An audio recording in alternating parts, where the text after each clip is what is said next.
नमस्कार, तुम्ही पाहत आहात महाराष्ट्र न्यूज। आमच्या चॅनलला लाईक करा, सबस्क्राइब करा आणि शेअर करा।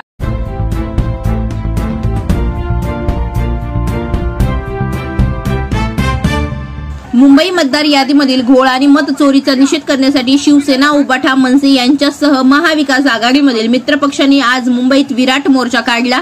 हा मोर्चा ताकद दाखवण्याचा मोर्चा राज ठाकरे आजचा मोर्चा ताकद दाखवण्यासाठी दिल्लीपर्यंत आवाज पोहोचवण्याचा मोर्चा असून आतापर्यंत या विषयावर सगळेच जण बोलले आहेत।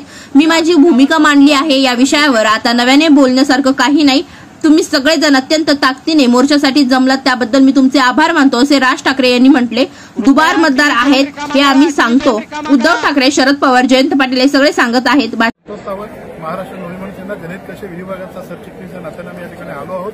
आमची संपूर्ण जनहित कक्ष आणि विधी विभागाची टीम या ठिकाणी आलेली आहे आणि निश्चितच आज ज्या पद्धतीने महाविकास आघाडी आणि इतर पक्षांनी जो आज मोर्चा ठेवला होता तो आज निश्चितपणाने सक्सेस झालेला आहे।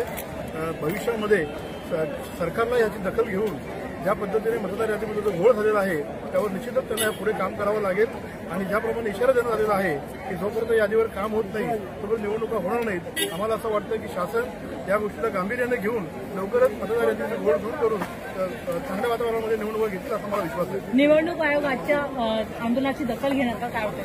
100% निश्चितच निवडणुकांची दखल घ्यावी लागेल, कारण आज या ठिकाणी आपण पाहिले की सर्वच पक्षाचे मातब्बर या ठिकाणी उपस्थित होते आणि विरोधी पक्ष संपला असं म्हणणाऱ्या पक्षाला आज निश्चितपणाने ह्या सर्वांची दखल घ्यावी लागेल।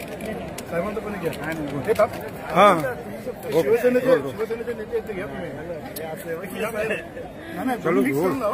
तुम्ही मिक्स करून तुमचं नाव कुठून आहे आणि उद्धव ठाकरे, राज ठाकरे दोन्ही बंधू एकत्र येऊन त्यांनी मोर्चा काढलेला काय सांगायचं? मोर्चा तर प्रचंड मोठ्या झालेला आहे आणि याची दखल निवडणूक आयोगाला घ्यावीच लागेल।